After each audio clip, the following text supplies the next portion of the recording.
याद होगा कि आर्मी चीफ के आर्मी चीफ की ज़ेर क़यादत एक सहाफ़ियों का इजलास हुआ था। उसमें ये सवाल किया गया था, उन्होंने भी कहा था कि हम समझते हैं कि उनको एक मेन स्ट्रीम में ला जाए। और इस वजह से मैं अपने ज़राए की वजह से भी आपको बताता हूँ, कुछ मेरी मुलाकातें हुई हैं। इस्टेब्लिशमेंट चाहती है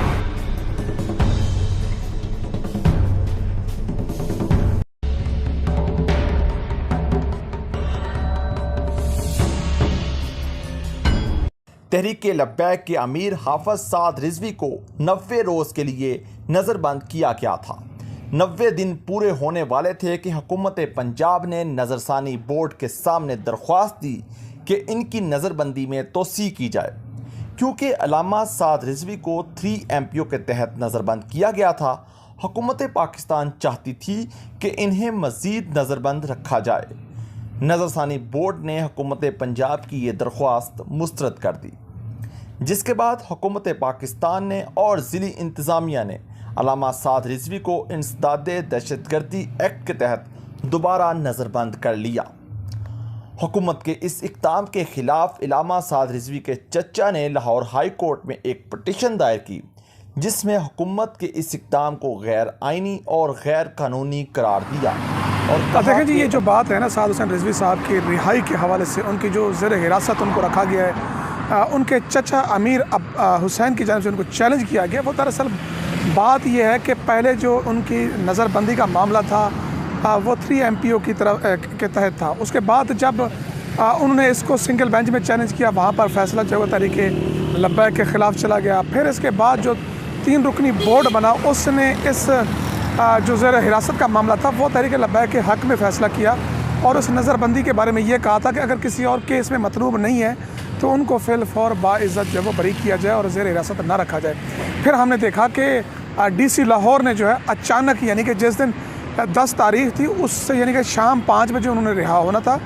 और हमने ये भी देखा कि तहरीक-ए-लब्बैक के कारकुनान बड़े जोश व खरोश के साथ अपने कायद का वालियाना इस्तकबाल की तैयारियाँ कर रहे थे। बड़े अंदाज़ में उन्होंने फूल की पत्तियाँ ख़रीद ली थी, लेकिन 10 मिनट पहले यानी कि रिहाई से पहले जो टाइम दिया गया था, DC इस्लामाबाद ने एक नोटिफिकेशन जारी किया, एक आर्डर पास किया और लिखा उसमें कि इनको जो है एक ट्रिपल कोई होता है इंसदाद दहशतगर्दी के तहत, यानी कि एक एक्ट होता है, उसके तहत जो है उनको जो है वो 3 माह के लिए मज़ीद हिरासत में लेने का फ़ैसला किया गया, जबकि ख़ुद उनके ऊपर कोई दहशतगर्दी की कोई FIR दर्ज नहीं थी। और ये सारा मामला उसके बाद हमने देखा कि उनके चचा की जानिब से इसको चैलेंज किया गया। फिर उसके बाद अब ये मामला पूरा अगस्त जो है वो चलता रहा, क्योंकि आपको पता है कि अगस्त में जो है वो जजेस छुट्टियां पर होते हैं। ड्यूटी जज कभी ये नहीं हुआ, कभी वो नहीं हुआ। ड्यूटी जज ने कहा कि जी आपने 6 सितंबर को हर हाल में पंजाब हुकूमत ने और एडिशनल चीफ सेक्रेटरी ने आके जवाब देना है ज़ाती हैसियत में, यानी कि इन पर्सन जो है उनकी वो वहाँ पर हाज़िरी थी। लेकिन हमने कल देखा जब 6 तारीख़ को पेशी में हुई, तो सुबह 9 बजे जब अदालत में कॉल की गई तो एडिशनल चीफ सेक्रेटरी साहब वहाँ पर दस्तयाब नहीं थे।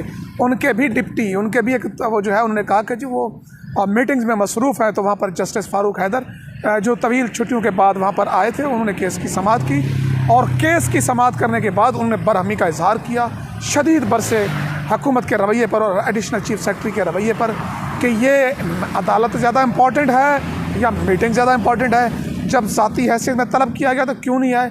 कल सच्ची बात यह कि मैं भी कन्विंस्ड हो गया था कि जज साहब 7 तारीख़ को जो एक दिन यानी कि 24 घंटे का, उन्होंने कहा कल ही आओ, कल ही जवाब दो, कल ही बताए पंजाब हुकूमत क्यों आखिर ऐसा किया हुआ है।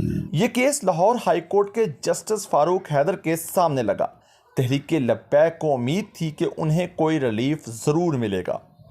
जस्टिस फ़ारूक हैदर ने केस सुनने से माज़रत कर ली। उन्होंने कहा कि जस्टिस तारक सलीम शेख इससे पहले ये केस सुन चुके हैं, तो लिहाजा उनको ये पता होता है कि 24 घंटे में ऐसा क्या हुआ। ये एक यानी कि कहते हैं ना कि perception is more powerful then reality, कि एक जो तासुर होता है वो मजबूत होता है हकीकत से। मुझे नहीं पता कि हकीकत क्या है, लेकिन जज साहब ने आज कल जितने गर्जे बरसे थे, आज जब वो आए तो उन्होंने केस सुनने से माज़रत कर लिया और उन्होंने कहा कि जी मैं भेज रहा हूँ वापस अपना ये केस जो है चीफ़ जस्टिस को, चीफ़ जस्टिस किसी और के ज़िम्मे लगाएं कि वो इस केस को सुने। तो यहाँ पर ये सवाल उठा, लोगों ने सवाल किया, वकला ने इस सवाल को भी देखा कि आखिर इस 24 घंटे में हुआ क्या, कि कल जो मुअज़्ज़ज़ अदालत जिसके ऊपर बरहमी का इजहार कर रही थी, जिसके ऊपर पंजाब हुकूमत और एडिशनल चीफ सेक्रेटरी को सही तंबीह की थी कि कल वो हर हालत में हाजिर हों, और आज वो हाजिर हुए।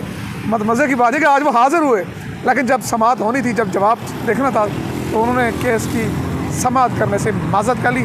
अब ये फ़ाइल जो है वो chief justice Lahore high court के पास वापस जा चुकी है।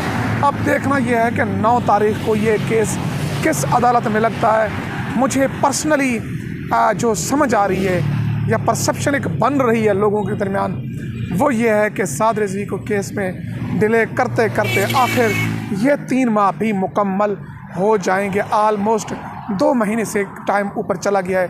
1-2 और पेशियाँ होंगी तो ये 3 माह भी मुकम्मल हो जाएंगे।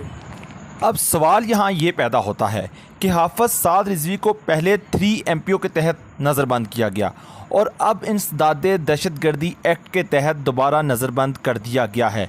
आखिर हुकूमत को साद रिजवी से ख़तरा क्या है? देखिए, ये एक बात पहले जो हमें समझ आ रही थी कि हुकूमत आखिर क्या वजह है, क्या रीज़न है कि हुकूमत साद रिजवी साहब को जो है वो जेल में रखना चाहती है। उस वक्त आपको याद होगा कि आज़ाद कश्मीर के इलेक्शन होने जा रहे थे, इलेक्शन कैंपेन थी, तो बज़ाहिर ये समझ आ रहा था, ये एक परसेप्शन बन पा रही थी कि तहरीक लब्बैक जब इलेक्शन से पहले साद रिजवी ने वहाँ पर विज़िट किया था, तो एक बड़ा यानी कि एक वोटर सपोर्टर निकला और लोग निकले एक पहली दफ़ा वहाँ पर इलेक्शन में, तो ये उस टाइम ज़ाहिरी एक परसेप्शन थी।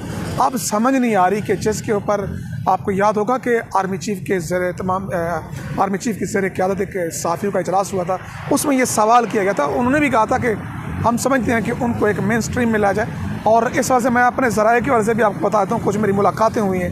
इस्टेब्लिशमेंट चाहती है कि तहरीक लब्बैक को यानी कि थोड़ा सा मिले, लेकिन इनके कायदीन को और इनके शूरा के अरकान को इनको ये बावर कराना होगा। ये उनकी बात कर रहा हूँ, मैं नहीं कर रहा, मैं आपको लबे-लुबा बता रहा हूँ। ये बावर कराना होगा कि ये आइंदा पुरतशद्दुद मुज़ाहरे नहीं करेंगे, रियासत को जाम नहीं करेंगे, और कहते हैं ना कि अच्छे बच्चे वाली बात, वो वाली बात। और शायद ज़ाहिर है कि इनके बारे में तो ये भी परसेप्शन है ना सर कि जी इस्टेब्लिशमेंट ने इनको वो किया, जबकि हकीकत ये है कि अब कुछ और ही इनके साथ सलूक हो रहा है। तो बहरहाल दोनों तरह की परसेप्शन इस माशरे में मौजूद हैं। अब हुकूमत, मेरा नहीं ख्याल कि कोई जवाज़ इमरान खान साहब का ज़ाती इंटरेस्ट लग रहा था कि जब रिव्यू कमेटी वज़ारत दाखिला में गई कालाधन जमात होने से मुतालिक, वहाँ पर रिव्यू कमेटी ने सिफारिशात भेजी, तो इमरान खान ने ज़ाती दिलचस्पी ली और इसको बैन रखा।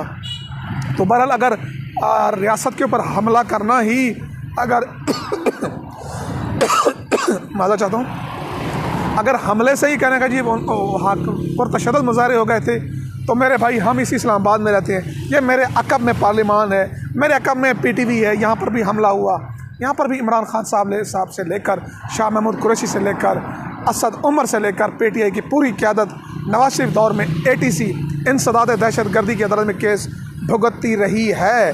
तो फिर क्या तहरीक इंसाफ को भी बैन कर देना चाहिए? मेरा नहीं ख्याल कि इस पर कोई इस तरह का इक़दाम करना चाहिए। रिलीफ देना चाहिए इनको और मौका देना चाहिए। जिस तरह अगर तहरीक इंसाफ रिलीफ ले सकती है, मौका ले सकती है, तो इनको भी 9 सितंबर को इस केस की समाअत दोबारा होगी। चीफ जस्टिस की जवाबदीद है कि वो केस किस जज को रेफ़र करते हैं।